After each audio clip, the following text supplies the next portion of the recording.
A gente já está aqui com o advogado Luiz Carlos Rocha, conhecido como Rochinha. Muito bem-vindo, Rochinha, tudo bem? O mesmo nome do picolé. Bom dia. Grande abraço. É da sua família, Rochinha, o picolé?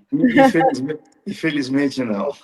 Delícia de picolé. Para quem não conhece, é um picolé que tem no litoral de São Paulo, chamado Rochinha. Delícia. O Rochinha, o picolé Rochinha aqui, eles começaram com um carrinho, né? E o cara foi crescendo, crescendo. Hoje tem lojas no litoral norte inteiro e até em outros lugares. Rochinha, eu queria te fazer um convite aqui em público, aproveitar o ensejo. Você é meu convidado especial para o dia 6 de dezembro, na festa da Fórum, lá no Algeriá, ali na Bela Vista, acho que você deve conhecer o restaurante palestino, né?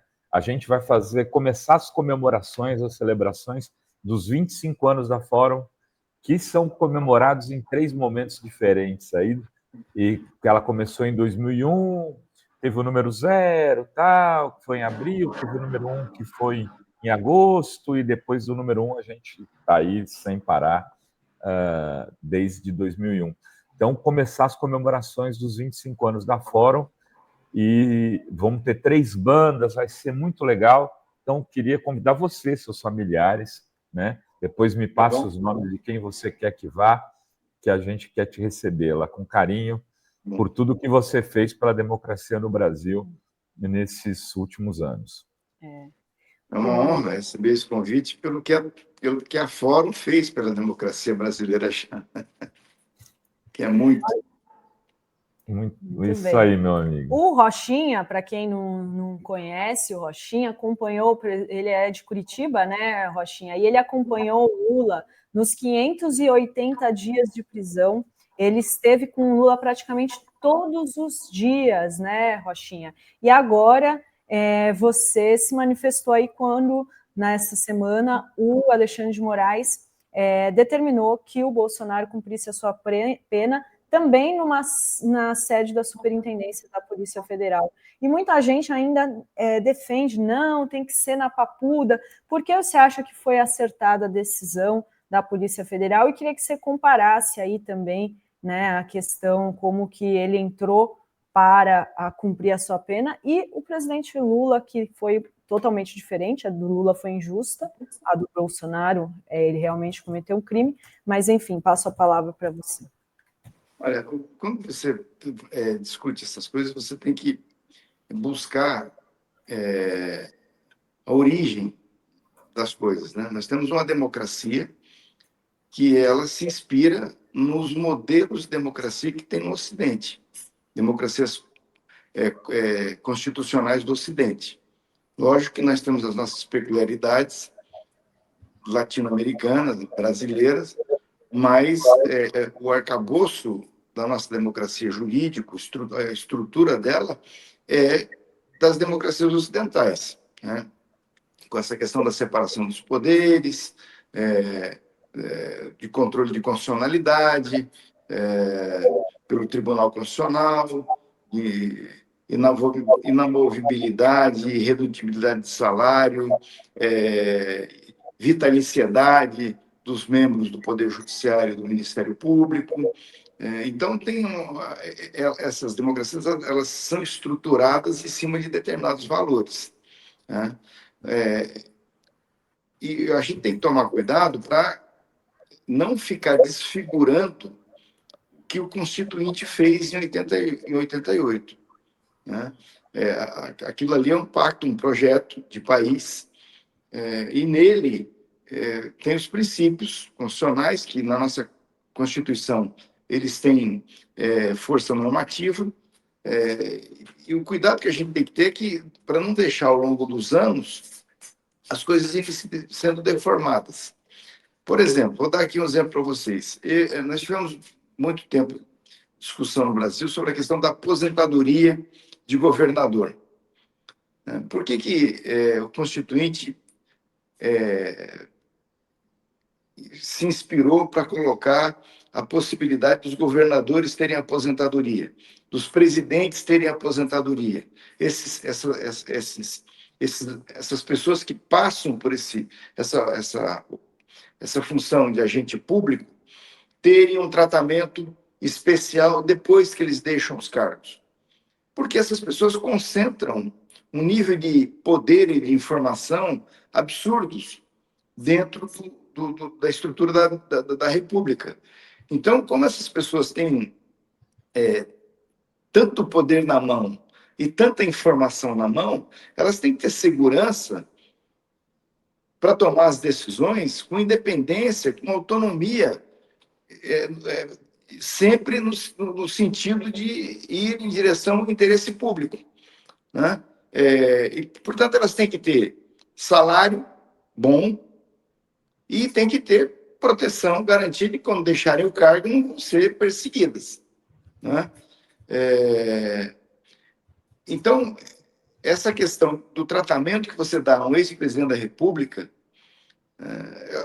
é lógico que essa questão dos governadores caiu em desuso, porque daqui a pouco as assembleias começaram a dar aposentadoria para deputado, para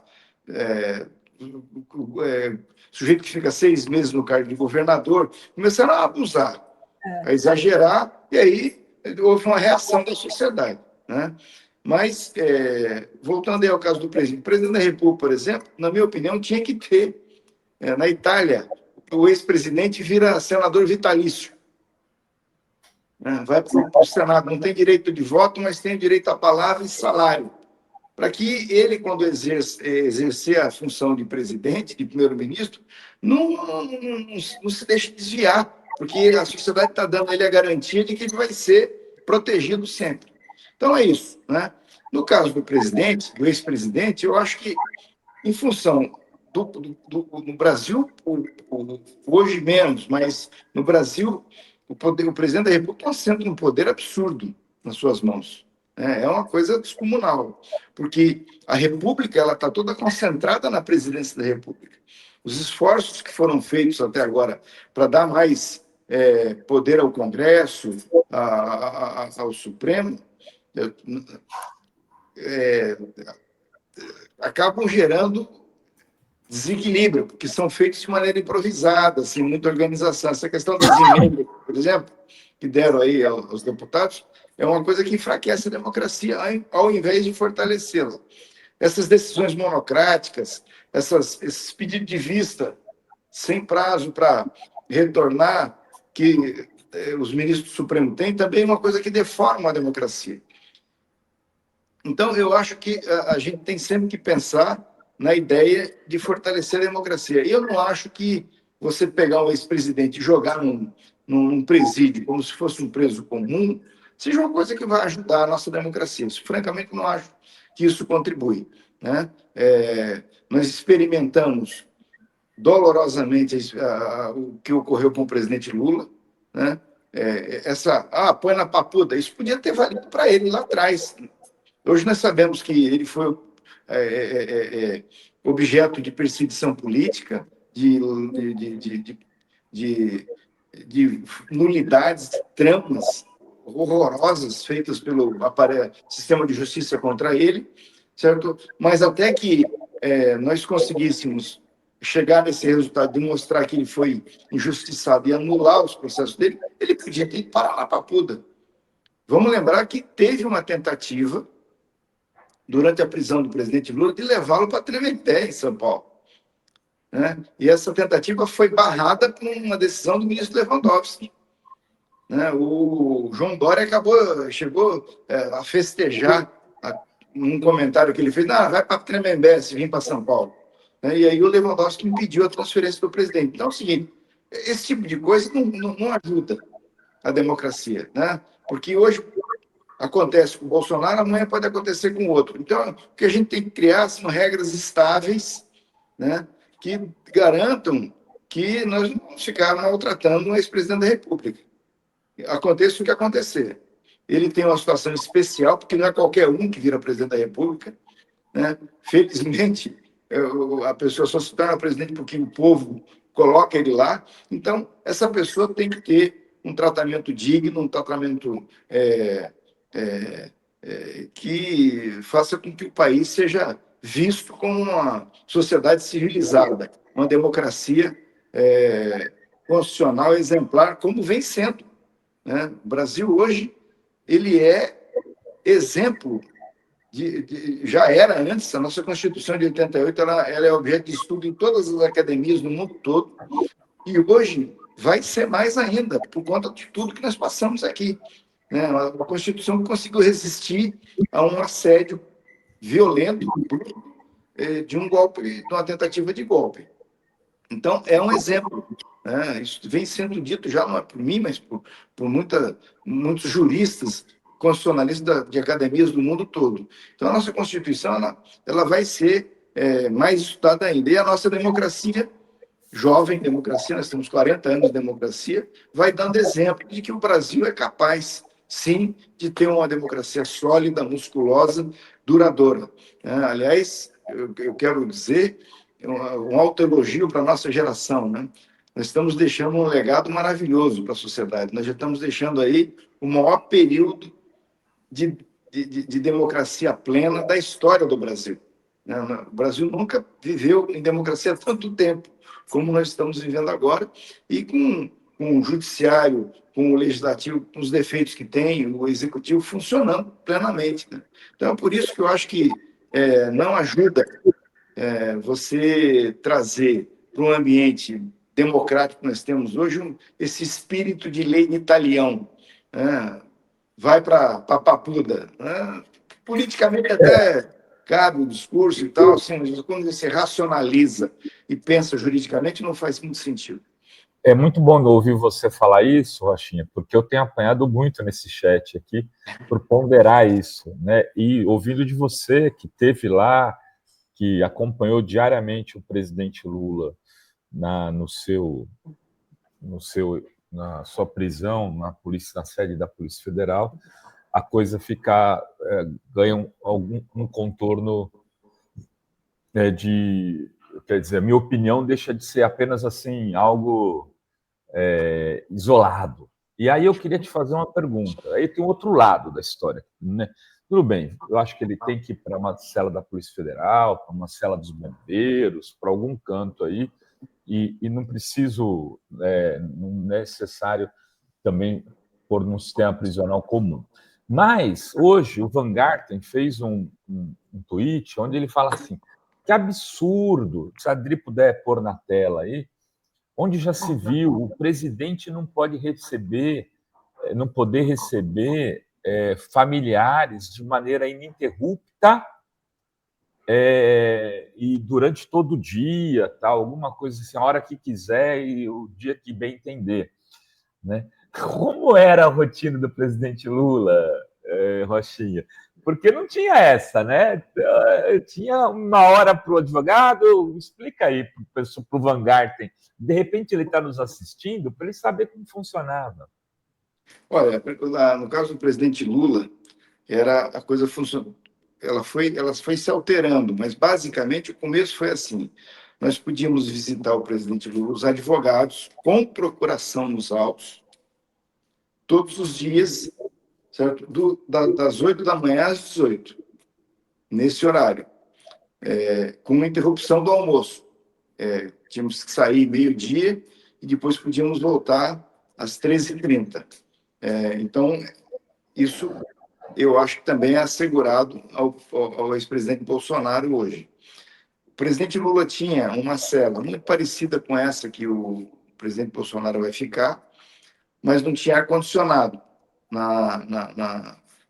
do presidente Lula em Curitiba. Também não tinha freezer, né? Nós tentamos colocar um freezer e o Moro proibiu. Então, o presidente tinha que se virar lá. Frigobar, né? Frigobar, uma geladeira. Frigobar, exatamente. O Moro proibiu. Então, o presidente Lula tinha que se virar com um cooler lá, que a gente tinha que ficar levando gelo de manhã e à tarde para manter o cooler resfriado, para ele poder conservar coisas como queijo, iogurte, leite, né? Que absurdo. O Eu não Moro sabia disso. proibiu o frigobar na cela do Lula. Proibiu. Era proibido. Ó, Nunca isso teve. dá um corte do Rochinha contando essa história aí dele. Então, não tinha frigobar, ar-condicionado, nem pensar. Tinha uma janela que abria muito pouco, uma janela basculante que ela se movia e travava para poder entrar ar, certo? O vidro era um vidro jateado, não tinha como ele enxergar a parte exterior de onde ele estava. Tinha um banheiro muito simples mesmo, um banheiro vamos dizer assim, de Minha Casa Minha Vida, né? Com um box desse de plástico, nenhum conforto. E a cama dele era uma cama de madeira, também sem nenhum conforto, um colchão normal. Nós conseguimos colocar, e foi autorizado, uma esteira para ele poder caminhar todos os dias, pesos para ele fazer exercício físico, né? Que mais tinha lá? Um armário pequeno para ele acomodar algumas coisas. E era isso, né? Uma cafeteira. E era isso, assim, era assim, um ambiente absolutamente franciscano, né? Eu vi aí as imagens da cela do presidente Bolsonaro, ali já é um apartamento de classe média, né? Já melhorou muito, na minha opinião. Então, não só porque tem ar-condicionado e freezer. A televisão do Bolsonaro é maior, do presidente Lula é uma televisão pequena, de polegada pequena, a dele é uma televisão maior, média, né? Então, e quanto a essa questão dos acessos, nós advogados podíamos entrar, portanto, todo dia, de manhã e à tarde. E o presidente Lula tinha assegurado, no começo, uma visita religiosa toda segunda-feira. Então, ia lá um pastor, um padre, um pai de santo, se revezavam. Toda segunda-feira ia uma visita religiosa. Depois, isso também foi proibido pelo Moro. O presidente Lula recebia na quinta-feira os familiares, na quinta-feira, só na quinta-feira, os familiares, das 8 até às 18, né? Eles não ficavam o dia todo, porque nós tínhamos postulado que o presidente pudesse receber amigos, né?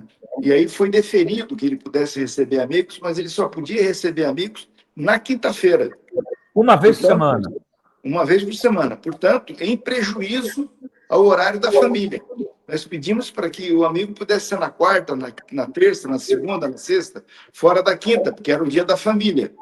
E ele deferiu e encavalou a visita do amigo na quinta. Então, a família ia na quinta, chegava lá às 8h30 da manhã, ficava até às 2h30, 3 da tarde, que aí às 15h30 entrava o amigo, né? Sempre eram 2 amigos, uma dupla, né?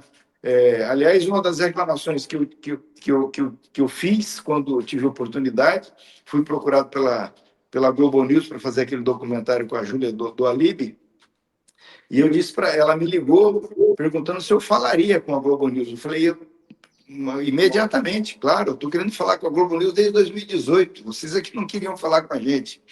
Então, e aí reclamei para ela, né, que o Lula foi submetido não só a uma prisão, o Lula foi submetido a um processo de esquecimento, né? A mídia, ela deletou o Lula naquele período. Nós fazíamos coisas em Curitiba, manifestações e tal, e não saía nada em lugar nenhum, né? E eu relacionei para ela o nome das pessoas que foram visitar o Lula em Curitiba. Lideranças internacionais de muito peso político, né? E não saiu nada na Folha de São Paulo, no Estadão, no Globo, não saía, né? Teve visitando o Lula em Curitiba o Noam Chomsky, teve visita, que aliás esses dias foi objeto de uma mentira aí de um internacional de que aquele tarado americano teria ligado para o Noam Chomsky. O Lula nunca teve um celular na cela, jamais entrou um celular na cela do Lula, nunca. Aliás, para não dizer que nunca entrou no último dia, quando a gente estava saindo, indo embora, levando o presidente para fora da prisão, um agente da Polícia Federal fez uma foto lá com todos nós dentro do ambiente do presídio. Foi a única vez que entrou um celular lá. Aliás, essa foto nós nunca conseguimos recuperar. Ficou com a agente da Polícia Federal, está na fonte histórica, e a gente não conseguiu pegar. Então, Alberto Fernandes esteve visitando Lula, o atual prefeito de Roma, o Roberto Galtieri, esteve visitando o presidente Lula, ex-presidentes argentinos, a autoridade do México, o Martin Schulz, que era secretário-geral do Partido Socialista Alemão, esteve visitando o presidente Lula. Enfim, muita gente veio visitar o presidente Lula. E não saía em lugar nenhum, né? Mas a visita de amigo era na quinta-feira, uma vez por semana, a partir das 15h30. Eles ficavam lá das 15h30 até as 18h. Ó, lê o tweet, aí eu passei, Dri. Deixa eu pôr aqui na tela. Põe na tela o tweet Quer dizer, assim, os caras estão enlouquecidos. Quer dizer, discutir a prisão é uma coisa. Olha o post dele. É inconcebível a família do presidente ter horário limitado e determinado para visitação. Nossa, ele está achando que é hospital, Até em hospital tem. É motel, até a humilhação e tem. o contínuo exercício do abuso de autoridade são finitos. A página vira o mundo da cambalhotas, fiquem firmes. Van Garten, você é advogado, velho. Até hospital tem horário de visita, né? Fabinho. Eu vou explicar por que nós nunca nos insurgimos contra a regra estabelecida lá na Polícia Federal. Por quê? Porque foi uma regra estabelecida numa reunião com o superintendente da Polícia Federal. E ele nos deu a seguinte explicação: olha, eu entendo que vocês todos queiram visitar o presidente Lula todo dia, toda hora, certo? Mas, infelizmente, isso aqui é uma unidade prisional, certo? Isso aqui é um cárcere, né? Veja lá, você tem que separar a superintendência da Polícia Federal, o funcionamento burocrático dela, o serviço que tem passaporte, tem certidão, tem cartório para ouvir depoimento e tal, tem todo um serviço dentro da estrutura da Superintendência da Polícia Federal, que já requer muita regra e muita segurança, né? Agora, lá dentro tinha um cárcere, tinha uma divisão de cárcere, que para entrar você tinha que submeter todo dia ao controle, aquela passagem eletrônica da régua, né? Portanto, eu, advogado, não podia portar nada de metal para ingressar na hora que eu ia me reunir com o presidente Lula. Não podia levar nada, alimentação só excepcionalmente nos finais de semana ou durante a semana, coisas que eram excepcionais, porque o presidente tinha que comer todo dia a alimentação servida pela Polícia Federal lá da carceragem, né?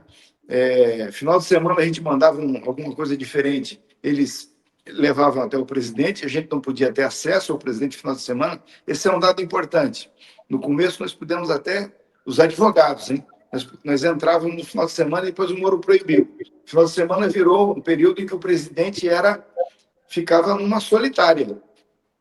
O único contato que ele tinha era com os carcereiros que ficavam lá de fora da porta dele, sábado e domingo, né? Então, isso aí é um presídio, não é um parque de diversões. Tem regra, tem que ter segurança. O de Brasília é até maior do que o de Curitiba. Então, eu imagino que as regras lá sejam, que é uma unidade muito maior. Então, eu imagino que as regras sejam muito mais rigorosas. Sim, mas, enfim, isso foi negociado, né, para o cumprimento rigoroso da lei, né, para que o presídio tivesse um funcionamento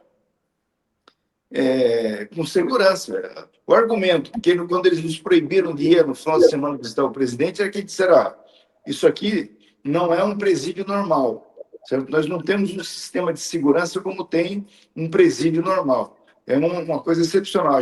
Aqui as pessoas ficam provisoriamente, né?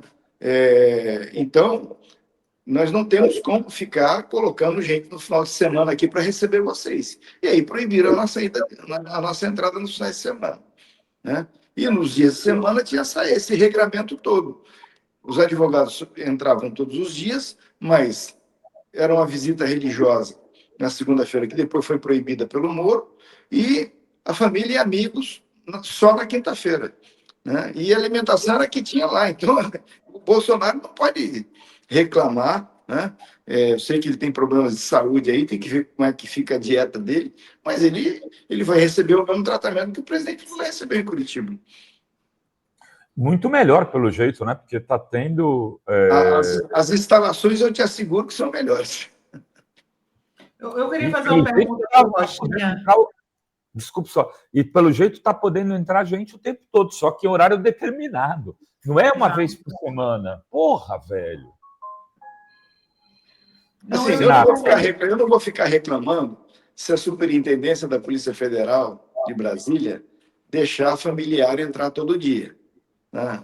Não é porque proibiram o presidente Lula que eu vou achar que tem que dar o mesmo tratamento para o Bolsonaro, né? Ou que os advogados possam ter acesso em final de semana que não tinha em Curitiba, certo? Mas o fato é que aquilo é um presídio, ele está cumprindo pena e isso aí é regra, não é nem um hospital, né?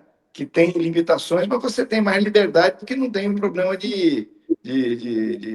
legal o cara não está cumprindo pena, né? Está lá no hospital tendo um tratamento de saúde, né? A receber pessoas é até necessário. Mas, enfim, eu acho que está indo bem. O Alexandre de Moraes, o ministro, está conduzindo bem isso, e a Polícia Federal de Brasília certamente vai saber dar o tratamento ao presidente Bolsonaro que ele tem que ter, né, por conta das limitações de saúde que ele tem. Aliás, eles realçam muito agora os problemas de saúde que ele tem, mas ele quer sair, ser anistiado e ser candidato a presidente da República. Então, se ele sair, ele fica bom, ele sara. Ele melhora se ele tiver... Fala, eu ia perguntar para o Rochinha o seguinte, duas coisas. Primeiro, essa história do Paulinho da Força querendo reduzir a pena do Bolsonaro para 2 anos. Achei assim incrível, tá? E segundo, se você acha que o Heleno, dizendo que está com Alzheimer, desde 2018, quer dizer que eles governaram o Brasil com o Heleno com Alzheimer, se ele vai para domiciliar, você acha que ele vai? Deixa eu só subir, antes do Rochinha responder, já subiu o professor Sérgio Amadeu, muito bem-vindo. Serginho. Tudo bem, Oi, Serginho? tudo bem? Tudo bom, Dri, Sinara, Renato, Rocha, tudo bom? Salve, salve, professor Sérgio Amadeu da Silveira, este ícone do mundo acadêmico brasileiro, representante dos debates da nova tecnologia e da internet. Muito obrigado por ter vindo. Mas vai lá, Rochinha. Olha, eu vou dar para vocês aqui rapidamente um exemplo recente, que assim, quando a gente estuda direito, decide fazer o curso de direito, adquire a formação de bacharel em direito, depois até como eu, vai fazer mestrado e tal, se mete a besta a fazer outras coisas, a gente assume alguns compromissos, né? E um deles é a Constituição, né? Você não pode se afastar da Constituição. Recentemente nós tivemos um episódio que foi o julgamento no Tribunal do Júri daquele cidadão que matou um petista lá em Foz do Iguaçu. Foi lá na festa, tal, atirou e tal, e matou. Mas ele também tomou tiros, ele foi atingido, né? Ele tem até hoje uma bala alojada na cabeça. E lá atrás, em função desse problema, o tribunal entendeu que ele devia ficar em casa. Ele estava preso no hospital, depois que ficou resolvido o problema de risco de vida, ele não foi para o presídio, ele foi para casa porque ele tinha um problema dessa bala alojada, das lesões que ele acumulou em função dos tiros que ele tomou também. Mas aí teve o julgamento dele no Tribunal do Júri, e o Tribunal do Júri confirmou a condenação dele. Quando o tribunal confirmou a condenação dele, a defesa pediu para recolhê-lo ao sistema carcerário normal, que ele estava em casa. E o juiz do tribunal de júri deferiu. E aí houve um recurso da defesa para o tribunal e um desembargador, no final de semana, num sábado, recebeu aquele pedido para que ele permanecesse em casa, não fosse recolhido ao tribunal, e deu a liminar para ele ficar em casa. O mundo desabou sobre a cabeça desse desembargador. O mundo caiu, todo mundo caiu. Pô, como é que vai deixar um assassino ir para casa, ficar em casa, em vez de cumprir pena? Então, aí vieram falar comigo. Eu disse, olha, gente, ele está em casa porque tem uma decisão do tribunal dizendo que ele tem que ficar em casa por causa do problema de saúde dele. Para alterar isso, você tem que fazer um outro laudo. Essa decisão do tribunal foi fundada num laudo médico que diz que ele não podia ir para o sistema penitenciário. Ele tinha que ficar em casa. Então, para alterar isso, tem que fazer um outro laudo. Então, a acusação que quer levar o cara para o sistema penitenciário, quer prender o cara, tem que fazer um pedido para o juiz, para ele mandar fazer um laudo, para saber se o cidadão pode ir para o sistema prisional normal. Né? E aí foi feito o pedido, esse desembargador mandou fazer um laudo, foi feito um laudo e o laudo disse que o cidadão podia ir, ser recolhido para o sistema prisional normal e ficar numa cela em determinadas condições, e aí ele foi preso, foi para o presídio. Né? Então é o seguinte, volta aqui, o Heleno. Tá? O Heleno está dizendo que está com... Eu não quero saber assim, se ele está com Alzheimer desde que ele apoiou o golpe de 64, ou se o Alzheimer veio agora, tá? O fato é o seguinte, tem que ter um laudo. Manda fazer um laudo. O cara está dizendo que está com Alzheimer, não pode cumprir pena, faz um laudo. O médico vai dizer como é que está a situação de saúde dele, se ele pode ou não pode. Assim, e não é qualquer médico, hein? É o médico do sistema de justiça. Né? Alguém do Instituto Médico Legal, não sei como é que funciona a Polícia Federal em Brasília, mas um médico oficial vai fazer um laudo e vai dizer se o Heleno tem que ficar em casa ou tem que ir para a prisão normal. Né? É assim que funciona. Muito bem. Muito obrigado, Rochinha. Eu quero te agradecer aí, reafirmar o convite. O professor Sérgio Amadeu estará lá no dia 6 de dezembro, na Festa da Fórum. Né? Ele vai levar, inclusive, muitos alunos, muita gente legal. Então, te esperamos lá, Rochinha. Obrigada, Rochinha. Viva a festa, um grande abraço. Tchau, Rochinha. Estou sempre à disposição. Valeu, Legal, Rochinha. obrigada, Rochinha. Abração. Você precisa conhecer agora a nova plataforma progressista OM Play. Outro Mundo em Debate. Vem conhecer, entra na plataforma, você vai encontrar cursos com os principais pensadores da história do mundo. Foucault, Freud, Lenin, muito mais com os professores renomados. Vem fazer parte dessa iniciativa. Conheça a OM Play.